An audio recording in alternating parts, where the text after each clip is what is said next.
오늘도 말씀을 통하여 하나님의 놀라운 사랑 안에 거하기를 소망하는 성도님들의 삶 가운데 우리와 함께 하시며 우리를 가장 선한 길로 인도하시는 하나님의 신실하심을 깊이 경험하는 은혜가 있기를 간절히 소망합니다. 이제 성령님의 임재와 도우심을 구하며 기도드리겠습니다. 하나님 아버지, 우리는 정말 연약합니다. 우리의 본성으로는 도저히 하나님을 사랑할 수 없고 나의 나된 것을 내려놓을 수가 없고 사랑할 수 있는 능력이 없습니다. 그렇기에 이 시간 성령님의 임재를 간절히 구하며 나아갑니다. 성령님께서 내 마음과 생각 가운데 임하여 주셔서 내가 갈 수 없는 그 길을 갈 수 있도록 인도하여 주시옵소서.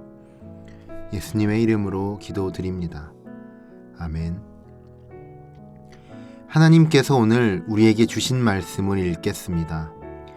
먼저 구약성경 시편 115편 2절에서부터 3절까지의 말씀입니다. 어찌 이방이 너희 하나님은 어디 있느냐고 말해야 한단 말입니까? 우리 하나님은 하늘에 계시고 자신이 원하시는 것을 하실 수 있습니다. 이어서 신약성경 요한복음 14장 9절의 말씀입니다.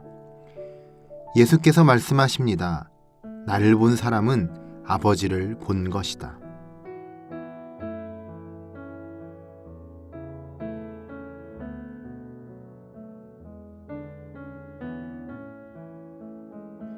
이번에는 순서를 바꾸어서 다시 한번 읽겠습니다. 예수께서 말씀하십니다. 나를 본 사람은 아버지를 본 것이다. 어찌 이방이 너희 하나님은 어디 있느냐고 말해야 한단 말입니까? 우리 하나님은 하늘에 계시고 자신이 원하시는 것을 하실 수 있습니다. 이제 말씀을 읽고 마음에 와서 부딪히는 단어나 구절, 이미지를 묵상하며 말씀 앞으로 나아가겠습니다.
제가 전에 섬겼던 교회는 조금 외진 곳에 있어서 교회가 건물뿐만 아니라 옛뜰이라는 이름의 커다란 뜰을 소유하고 있었습니다. 이곳은 여러 교역자들과 성도님들의 손길 아래 굉장히 아름답고 이쁜 장소로 꾸며져 있었습니다. 그리고 지역 주민들에게도 개방을 했기 때문에 이곳에서 산책을 하는 지역 주민들을 자주 볼 수 있었습니다. 그런데 어느 날은 옛뜰 안을 목사님들과 함께 거닐다가 재미있는 것을 목격했습니다. 옛뜰의 입구 쪽 어느 나무 밑에 여러 개의 돌탑이 쌓여져 있는 것이었습니다. 아마도 지역 주민들 중에서 어떤 분이 간절한 염원을 담아 그곳에 돌탑을 쌓은 것 같았습니다. 아무리 지금 우리가 살아가는 시대가 과학이 발달한 시대라고 하더라도 사람들은 여전히 초월적 존재에 대한 기대감을 가지고 있는 것 같습니다. 신이 나의 인생을 풍요롭게 해주기를, 내가 처한 고통의 문제를 해결해 주기를 기대하면서 말이죠. 그리고 그리스도인들 역시 크게 다르지는 않을지도 모르겠습니다. 비록 돌탑을 쌓거나 점을 보러 가지는 않지만 우리는 우리의 삶이 좀 더 풍요로워지기를 바라면서 내가 처한 고통의 문제를 하나님께서 해결해 주시고 회복해 주시기를 간절히 기도합니다. 그리고 어떤 경우에는 하나님의 일하심이, 하나님의 능력이 삶의 현실 속에서 도저히 보이지 않아 절망하고 원망하기도 합니다. 하지만 성경은 우리에게 분명하게 말씀하고 있습니다. 신실하신 하나님께서 예수 그리스도를 이 땅에 보내셔서 우리가 죄의 종이 아닌 하나님의 자녀로 영원한 생명을 얻게 하심으로 우리를 향한 그분의 사랑과 그분의 능력을 확증하셨다고 말이죠. 그렇기에 우리는 하나님께서 지금도 우리와 함께 하시는 신실하신 하나님이시라는 사실을 잊지 말아야 합니다. 얼마 전 제4차 목회 데이터 포럼이라는 세미나에서 한 가지 이야기를 듣게 되었습니다. 어울림교회라는 개척한 지는 7년 정도 됐고 성도 수가 70명 정도 되는 교회를 담임하고 계시는 어느 목사님께서 자기 교회의 한 성도에 대한 이야기를 해주셨는데, 철저한 무신론자였던 50대 성도가 어떻게 교회에 출석하고 신앙생활을 하게 되었는지에 대한 이야기였습니다. 이 50대 성도의 아내께서 중증 치매에 걸리셨는데 같은 빌라에 사는 교회의 자매 목자님께서 그 사실을 알고 아내분을 섬기기 시작했다고 합니다. 전혀 관련 없는 타인이었는데 매일같이 식사를 차려주고 밥을 먹이고 목욕을 시키고 대소변을 가려주는 섬김을 실천하시는 것을 보고 궁금해서 물어보셨다고 합니다. 왜 이렇게까지 하는 거냐고 말이죠. 그러자 자매 목자님께서 이렇게 말씀하셨다고 합니다. 제가 이 자매를 사랑합니다. 하나님이 그 사람을 사랑해서 그냥 하나님이 시켜서 하는 것입니다. 이분이 그 대답을 듣고 그때부터 교회를 나오기 시작했다고 합니다. 자신의 아내를 이유 없이 그렇게 지극정성으로 섬기고 사랑하는 그 자매 목자가 믿는 하나님이 너무나 궁금해서 교회를 나오게 되었다는 것입니다. 그리고 세례를 받고 신앙생활을 하면서 이렇게 고백했다고 합니다. 나는 내가 보이고 경험하는 것만 믿는 사람입니다. 그런데 나는 이 자매님의 섬김을 통해서 하나님을 보았습니다. 신앙생활을 하면서 가장 어려운 것이 하나 있습니다.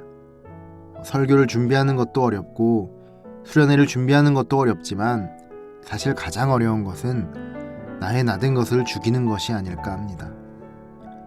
신앙생활을 오래 하면 오래 할수록 나의 욕심, 나의 평안함을 포기하고 예수님이 가신 그 좁은 길을 따라간다는 것이 정말 어려운 일이라는 것을 느끼게 됩니다.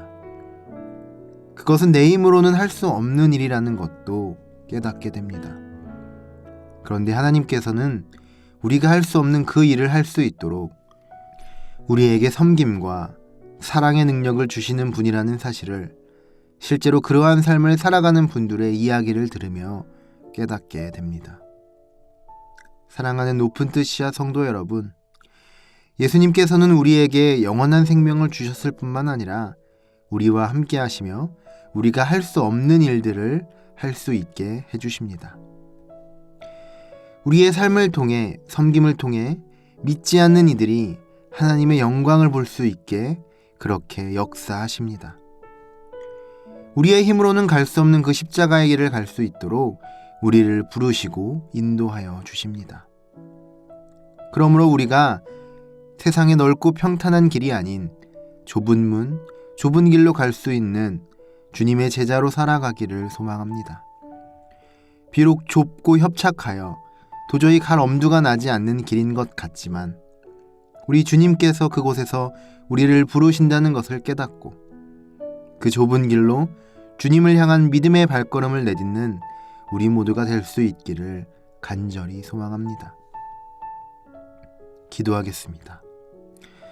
영광과 존귀와 능력을 받기에 합당하신 우리 주 하나님 아버지, 이 시간 세상에 보잘것없는 우상들과는 비교도 할 수 없는 사랑과 능력으로 우리에게 영원한 생명을 주시고 우리를 가장 좋은 길로 인도하신 은혜에 온 마음 다해 감사와 찬양의 고백을 올려드립니다. 세상은 자신의 풍요와 안전을 위해서 아무 능력 없는 우상들을 의지할 때 우리는 완전하신 하나님의 사랑과 은혜에 의지함으로 오늘 하루를 살아가기를 원합니다. 비록 우리의 본성으로는 도저히 주님이 가신 좁은 길을 따르기는 정말 어렵지만 우리에게 성령님을 보내어 주셔서 우리가 부르심에 순종할 수 있는 힘을 허락하여 주옵소서. 예수님의 이름으로 기도드립니다. 아멘. 계속해서 말씀 가운데 잠잠히 머무르며 다음의 질문들을 통해 주님의 음성에 귀 기울여 보시기 바랍니다. 첫째, 혹시 우리 안에 하나님의 능력을 신뢰하지 못하는 영역이 있다면 무엇입니까? 둘째, 오늘 나는 하나님의 능력에 힘입어 어떠한 방법으로 섬김과 사랑을 실천할 수 있겠습니까?